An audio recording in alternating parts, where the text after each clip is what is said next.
accepted.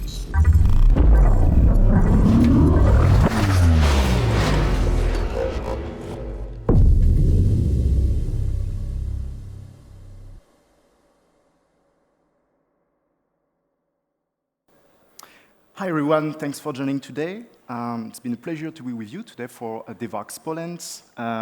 I also appreciate the fact that you sacrifice your lunch to spend 15 minutes regarding this interesting topic. My name is Ludovic. I am head of engineering in NFQ. It's a company that is located in Germany, in Poland, Lithuania, Egypt, Thailand, and Vietnam. We like technology, and we support company to build products. So we have this kind of like attitude to support startups in building products. And over the past 5 years, one of my job was to coach, train, support engineers that were transiting from being like a senior engineer to a tech lead positions. And I had always this first conversation when you need to introduce someone to this new position. And as I'm French, you may have spotted with my accent, in France we have a couple of like nice, cool things, like food, right? We have the croissant, which is kind of like famous. We have the cheese, of course. We have as well the baguette, that is famous, and also the wine. So we are pretty good in terms of food, and I like to use this analogy to kind of like work with these engineers that transit to the tech lead role. What is the connection, you would see? In France, we also have like very famous chef cook. We have like people that are extremely famous to operate in a very efficient way, some like kitchen, restaurants, hotel, and I guess you know many names like Joël Robuchon, like for example Pierre Hermé, or we also have like this very famous French cook who is called Alain Ducasse. Alain Ducasse got his first stars at the Michelin Guide, which is a very well-known like recognition in this world, when he was only 28. Today, he operates like 34 restaurants, and in total, he has like 20 stars, which is just crazy, right? He managed not only to have a couple of stars for one restaurant, but he managed to scale this to operate various restaurants that are today very successful in different countries, with different culture, 9 countries so far. And basically, when you are listening to his success story, he defined himself, his success, with 3 key ingredients that made it successful. And usually when we think about like chef cook, we think that it's just one man who is incredibly creative, who is incredibly technical, but of course the success is not only about that. And today we are gonna share about like the success story of Alain Ducasse and how we can apply that maybe in your daily life, in our daily life as technical leaders. And the very first point where you start as a tech lead, when you start to operate, or as a chef cook, I will mix a little bit the two, is the know-how. We call that in French, savoir-faire. The very important stuff that you need to do, of course, and to know it's your skills, your technical skills. Being a chef cook means you are able to select the proper ingredients. Is it the good season for the tomatoes? Where are my providers? So you need to be able to have this skill to select the ingredients. But after that, of course, you need to be able to cut them, to peel them, to cook them, to bake them. You need to be able to orchestrate the delivery process regarding this specific like task. And of course, at the end, you need to be able to make the dish, right? It's not only about preparing ingredients, it's also an end-to-end process where you will be able to deliver like a proper nice dish for your customer. When we look at what it means from the tech lead perspective, and I will be back to the discussion I had with my tech lead, it's like you need to have enough skills to be autonomous and to not have any dependencies. So as a tech lead, in my opinion, you should know pretty well your stuff in various areas. You need to be able to handle the backend, the front end, the databases, the DevOps part. You need to be curious among all these areas in order to be able to do the job. And this is basically at least 30% of your time. Your technical skills define who you are. If you don't have that, you will always depend on other people. And you won't be able to challenge anyone or move the discussion to the right directions. So it's very important that, yes, you need to understand, you need to know your technical skills. But until there, I guess you have not learned something new. The second very important part, again, as a chef or as a tech lead, is the ability to train and delegate. I think this is something that is very complicated for tech leads when they start this position, right? Because I took as well this analogy. As a chef, you only have like 2 hands, and you have to deliver maybe 200 dishes in one shift. It means that you have customers that are waiting for you. If you do everything on your side alone, you won't be able to meet this contract. There is absolutely no way.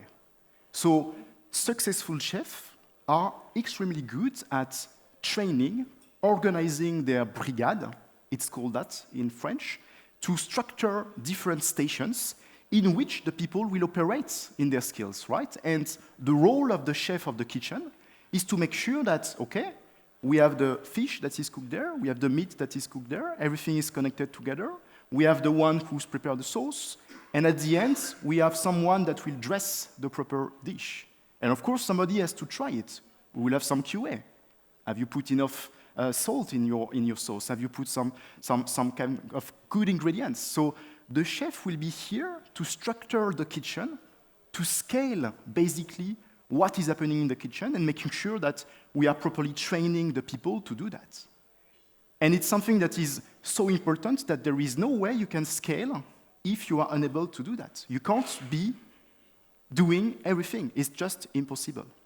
So a good chef is able to train, delegate, and check the overall process at the end, just like a tech lead would do. The tech lead will work with the people, and he will advise the people and say, okay, this is your core skills. Probably you can do that. He's here to challenge, guide the people in their daily task, to provide quality and the vision, just like the chef is doing. And training and delegating, it's not only about assigning tickets. Assigning tickets is not delegating. Delegating is about, okay, you want to try that? What is your idea? How would you like to do that? Can we work together on that? Okay, maybe you can try something small. We can review together. If you need some help, you ask. And step by step, challenging the people to acquire more knowledge. So basically challenging the impact they have on the team in terms of like complexity of the task. Delegating is not about like telling people what to do. Delegating is about empowering them to, okay, today you are doing this dish. Would you like to try a new recipe? So again, training and delegation is really something that is very crucial, and I think it's super complicated when you transit to this role to understand that. The third part is, of course, communication. You are maybe the best in what you are doing, but if nobody knows it, how can you be successful? I have a lot of like team and leads that are very good technically. They know how to deliver proper good software, but they are unable to communicate what is the value they deliver. So basically, if I take the analogy again of the restaurant, you maybe have like some very good restaurants, but the menu is just impossible to read. You have like 10 pages, you are like having different formulas, it's kind of like complicated to read. This is the first thing that your customer will see. When we balance that to the software, it's basically your documentation. You may have built some incredible API, component libraries, but if your documentation is just impossible to read, how do people will realize that they need to use your software instead of another library? So the communication and the ability to let know the people that you are the best is also something that is crucial. And I think it's kind of like not so obvious as well for young tech leads when they enter. So it means that you need to work on the way you communicate to others, written communications. You need to master the way you talk to people in meetings. You need to address different levels of people, right? C-levels, managers, non-tech people. This is a crucial exercise in which you need to prepare before you are going somewhere to be ready to let a good impression about who you are and your technical skills. When you fail at doing that, it's going to be a problem because basically decision will be taken without you. If you are unable to communicate precisely what are the obstacles you face, what are the challenging, and why it's important to do that this way instead of another, other people will take the decision for you because they can't work with you. So as a tech lead, it's very important to be able to talk to various people, let them know in the way you communicate that you know your job and that you are strong and that this makes sense. Otherwise, people will just skip you, right? There is no way it can be done differently. It's a little bit unfair, because normally if you are strong engineers, if you are strong leaders, things should be obvious. But most of the time, people will also remember the first impression they meet you. This is why communicating is so important in all the aspects of your job. When you interview someone who wants to join your team, this is a communication exercise, by the way you ask questions, by the way you introduce the company on your team. When you meet customers, of course. When you meet competitors. When you meet partners. In all these situations, you are playing a role as representing your liability to drive projects, to solve problems, and as a tech lead, you need to be able to do that. So, in conclusion, if we summarize all of this, basically, the success lies to three things that we constantly need to do at the same time.